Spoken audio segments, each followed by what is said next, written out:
Olá, bom dia. Bom dia, comunidade Paz e Bem. Bom dia, comunidade da TV 247. Meu nome é Adriana, sou a Adriana de Nanã, do Ilha Chama Nanã, e tenho mais uma vez a grata satisfação de estar aqui com vocês.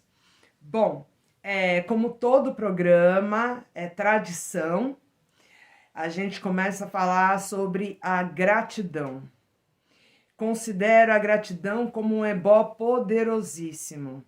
Para quem ainda não pegou essa explicação, ebós, para nós das religiões de matriz africana, são rituais diversos que servem para levar energias ruins embora, trazer boas energias, serve às vezes para nos ajudar a alterar algum comportamento que está nos prejudicando. E a gratidão eu tenho como um exercício de um ebó muito poderoso. Porque a gratidão, e não é olhar a vida simplesmente como, ai, tá caindo um meteoro, falar, ai, que bonito. Não, não é isso. Não é a gente ficar à mercê das situações, só cheirando florzinha enquanto o bicho tá pegando. A gratidão, ser grato, é a gente impacta em como a gente encara mesmo os problemas que a gente tem para resolver, mesmo os problemas da vida, né? Pois acontece muita coisa ruim, mas também acontece muita coisa boa. E eu tenho para mim que nós somos educados basicamente para ver as coisas ruins. É só a gente ver, às vezes, uns relacionamentos, tem relacionamento que às vezes durou 30 anos. E de repente as pessoas acabam como inimigos mortais e parece que só teve coisa ruim. Não é possível, né? Não ter tido coisas boas. E, inclusive, oportunidades de aprendizado também é uma coisa boa. Mesmo quando a gente aprende na dor, né? Eu prefiro aprender no amor. Minha avó dizia que a gente tem dois caminhos para aprender na vida, seja no amor ou na dor. Mas, infelizmente, parece que a gente aprende mais rápido na dor. Se a gente se der a oportunidade, né, de levar aquela situação, aquela experiência como aprendizado. Isso é trazer a culpa de tudo que acontece para nós? Não. Mas também não é colocar a culpa de tudo que acontece com a gente no outro ou nos outros. Eu acho que a gratidão, na verdade, resgata um poder de um controle sobre a nossa vida. Eu já falei bastante aqui sobre livre-arbítrio, e o livre-arbítrio é isso, é a gente ter se apropriar da nossa vida, da responsabilidade das nossas escolhas, boas ou ruins. Então, eu tenho para mim esse exercício da gratidão como esse caminho, dentro da responsabilização, de eu me apropriar da minha vida, da minha existência, dos meus atos, do controle da minha vida. Então, eu ter a clareza que é importante eu me apropriar das rédeas da minha vida, porque se eu entrego as rédeas da minha vida para uma outra pessoa, a culpa é minha também, das coisas boas ou ruins que acontecem na minha vida, a partir das ações do outro. Então, são situações para a gente refletir. E por isso eu tenho que a gratidão é um ebó muito poderoso, porque é capaz de nos fazer rever várias situações, vários comportamentos, e também de nos ajudar a levar a vida com um pouco mais de leveza. Bom, é isso. Dando continuidade na nossa série, a proposta dessa série, na verdade de todo o programa, eu venho aqui toda quinta-feira falar com vocês, pois eu acredito numa utopia. Eu acredito que somos capazes de construir uma sociedade melhor. Uma sociedade que seja boa para todos, todas e todes. Uma sociedade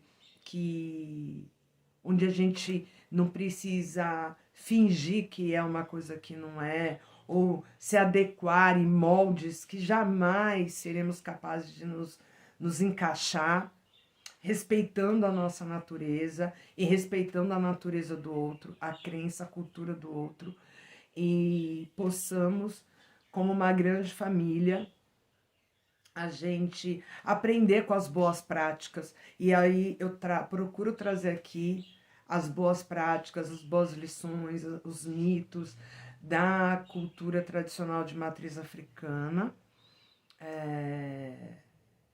Pois eu acredito que tem muito para nos ensinar, mas eu tenho certeza que tem várias outras culturas que também têm coisas boas para nos ensinar.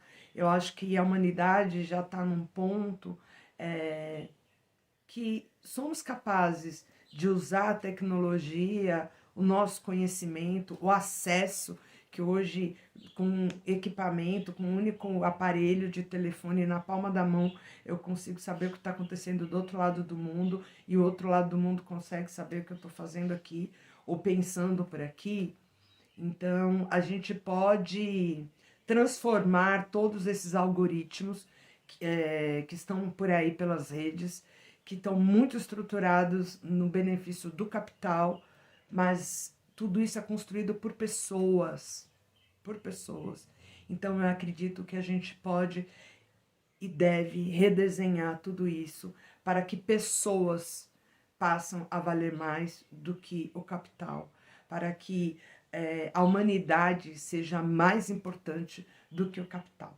E é por isso que eu venho aqui toda quinta-feira trazer meus pensamentos, minhas reflexões, o que eu aprendo com os mais velhos, o que eu aprendo nas leituras, o que eu aprendo na troca, o que eu aprendo com cada pessoa que vem aqui, que eu atendo, eu aprendo. E eu uso esse espaço para trocar e acreditar que seremos capazes de construir uma sociedade de bem viver para todas, todos e todos. E todes. Bom, dando continuidade nisso, hoje eu vou falar da minha mãe, falar de Nanã, falar dessa divindade que é aquela que me rege e eu existo graças a ela, minha mãe amada, Saluba. O que significa Nanã? O que Nanã nos traz como aprendizado? O que os mitos de Nanã é capaz de nos ensinar nessa construção de uma sociedade de bem viver? Bom, tem várias formas da gente observar isso. Mas uma das questões que são importantes a gente se atentar, Nanã ela é considerada como uma das mais velhas do panteão, como das mais antigas, do culto mais antigo. Muitos a desenham como uma velhinha caquética e tal. Eu particularmente vejo Nanã como uma força muito grande, e eu acho que é interessante também a gente ver esse contraponto, porque nós somos tão preconceituosos, que a gente olha como mais velho, como ele se tivesse só ali esperando para morrer, não tivesse mais nada para nos transmitir, como se a gente não tivesse mais nada para aprender com aquele corpo envelhecido, aquele corpo antigo, aquela vida antiga.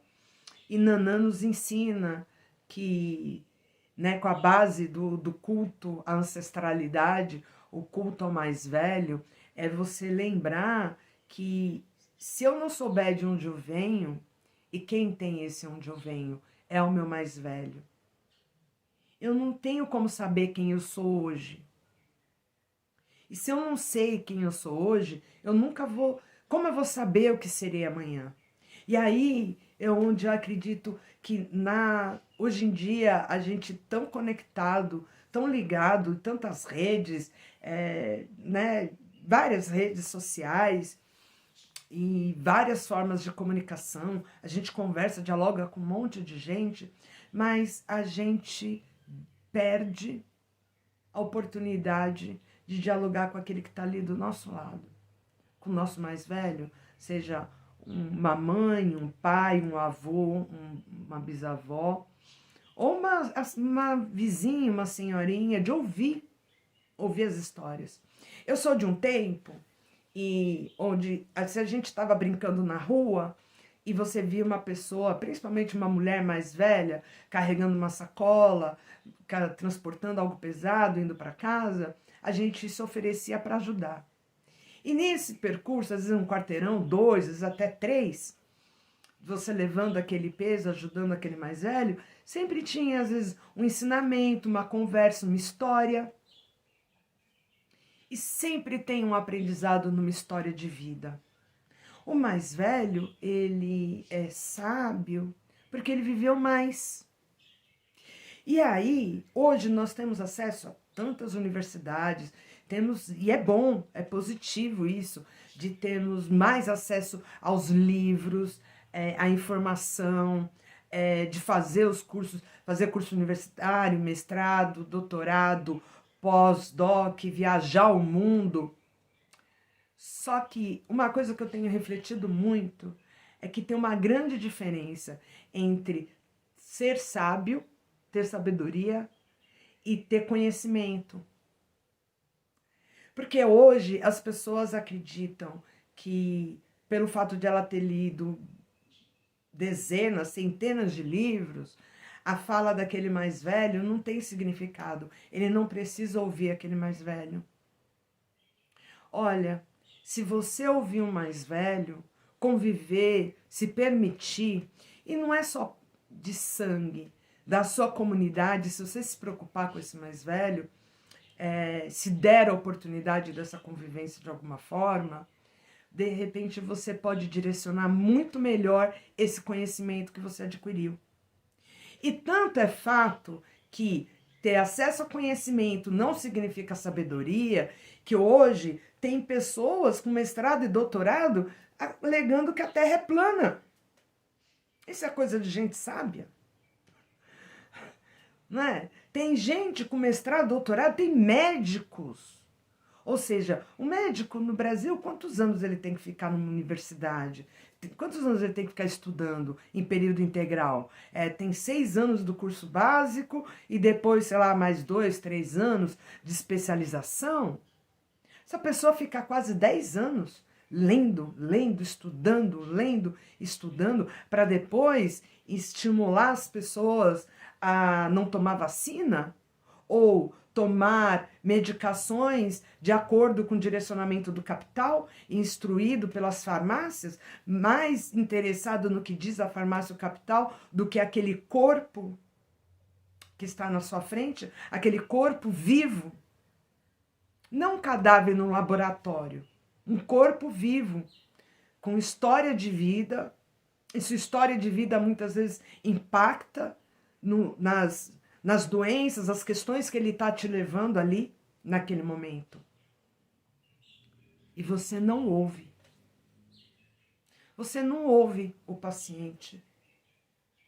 Porque você é levado a acreditar, pelo fato de ter feito medicina, é mais inteligente, mais sábio do que aquele mais velho que está ali contando com o seu conhecimento para ajudá-lo a ter uma qualidade de vida melhor, a ter saúde. Só que vocês muitas vezes se agarram nos conhecimentos e deixam de ser sábio. Porque um bom sábio sabe ouvir. Um bom sábio reconhece que não sabe tudo. Um bom sábio reconheceria que uma pessoa não é igual a outra. É só perguntar para uma senhora velhinha que teve vários filhos. Ela vai dizer, meu filho, um dedo da mão não é igual ao outro. O que ela está querendo dizer? Que ela pode ter tido 10 filhos, 5 filhos, e um filho não era igual ao outro. Uma mãe reconhece a diferença entre gêmeos, pois ela identifica que um filho não é igual ao outro. Ser humano nenhum é igual ao outro.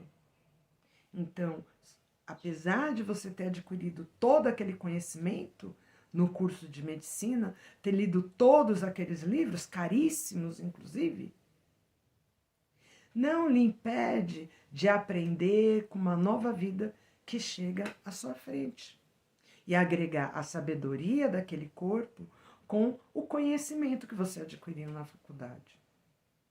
E a mesma coisa em várias outras categorias. Estou hoje falando dos médicos, né? Que eu acho que o momento que o Brasil está vivendo, eu tenho costumado dizer que a várzea que a gente está vivendo hoje no Brasil, muito alimentado pela categoria da medicina também. Pois o governante, o presidente desse país hoje, ele não fez tudo isso sozinho. Muito médico diz que fazem o juramento, né, em defesa da vida, mas muito médico indo contra esse juramento em defesa da vida. Uma pessoa sábia jamais faria isso, pois um sábio, ele entende que cada vida é importante. O que eu estou querendo dizer? Nanã nos mostra que não adianta eu ter toda a tecnologia do mundo. Tem um mito de Nanã que mostra, que falam bastante aqui na diáspora, do contraponto entre Nanã e Ogum, num determinado momento, que Ogum dizia que era o mais velho, que tinha vindo primeiro, porque ele vem na frente cortando os matos, né? Abrindo caminhos para a civilização passar. E Nanã dizia, eu sou a mais antiga, e Ogum, mas, sabe, tipo, implicância de vizinho, né? E aí, em determinado momento, Ogum disse que sem ele, queria ver ela conseguir se alimentar sem o uso do ferro, pois Ogum é o pai do ferro. Dizendo, como você vai caçar sem minha faca? E Nanã virou e disse, pois a partir de hoje nunca mais usarei o ferro e todos aqueles que vierem depois de mim, nenhum daqueles que vierem a partir de mim usarão o ferro. Tanto que não é permitido, né, em muitas condições aqui na diáspora, a presença do ferro no culto de Nanã. Ora, Nanã, eu estou aqui para contar, né, sou dessa linhagem. Nanã construiu o reino. O que esse que essa história, né, esse mito nos diz? Não basta eu ter toda a tecnologia do mundo se eu não tiver sabedoria para usá-la. Visto os escândalos que a gente teve recentemente com as redes sociais, quando caíram aí as redes sociais, e aí teve inclusive algumas denúncias lá no Congresso nos Estados Unidos, falando do quão mal algumas redes sociais, os algoritmos produzidos por pessoas em benefício do capital, têm sido para as pessoas, principalmente para as mulheres jovens. Vamos ver quantas meninas estão aí se mutilando, estão se matando por influência dessa tecnologia. O que Nanã nos diz, né, esse mito entre Nanã e Ogum nos diz que a gente precisa abrir mão da tecnologia? Não, que a gente precisa ser sábio. Precisa ter sabedoria para usar a tecnologia. A gente precisa se questionar aquilo que a gente recebe. E aí vou falar também com os professores. Nós estamos numa sociedade, nós somos criados da mesma forma que eu disse agora há pouco dos médicos, também os professores são colocados ali naquela categoria de sabedoria, né? O grande, aquele que detém o conhecimento, o professor, o doutor que está ali na frente, e todo o resto, que são os alunos, nada sabem e passaram a saber a partir dele. O que é uma pena. É uma pena, pois esse professor, ele deixa de aprender com seus alunos. Se esse professor fosse sábio, ele saberia que não deveria subjugar nem o ori. Eu lembro que minha Iá dizia, não devemos subjugar nem o ori de uma formiga. O que ela queria dizer? Que às vezes você está vendo aquela formiguinha, parece tão pequena perante a sua grandiosidade, mas você não sabe tudo aquilo que ela carrega. E Nanã nos faz refletir sobre tudo isso. Quando ela é tida como, né, ligada ao culto da morte, ligada ao culto da ancestralidade, mas também tida como a deusa da sabedoria também. E eu acho que estamos no momento para a gente refletir o que é sabedoria. Há uma diferença entre conhecimento e sabedoria. Eu sou de uma época que eu conheci muitas pessoas analfabetas que não sabiam ler nem escrever, mas pessoas tão sábias, pessoas com conversas e resoluções tão mais interessantes do que muitos doutores que eu dialogo no dia a dia. Então, ainda há tempo, eu acredito. Eu acredito que somos capazes de construir uma sociedade de bem viver. Para isso, a gente precisa se despir de tanta arrogância, dar um passo para trás e ouvir, olhar, cheirar, tocar com segurança, pois ainda estamos aí, o vírus ainda está aí presente, mas vocês entenderam o espírito da coisa. O culto à ancestralidade fala da gente ouvir o mais velho, fala de sabedoria, e uma sabedoria que não necessariamente estão nos livros, e eu não estou dizendo que não devemos ler e estudar. Apenas que o fato de eu ler todos os livros do mundo não quer dizer que eu sou a pessoa mais sabida do mundo. Acesso a conhecimento é diferença de sabedoria. E aí eu serei mais sábio se eu ouvir o mais velho, se eu ouvir uma criança. Criança tem, cada tirada tem um jeito de chamar nossa atenção, às vezes, para a realidade, de uma forma tão simples, a gente complica tanto.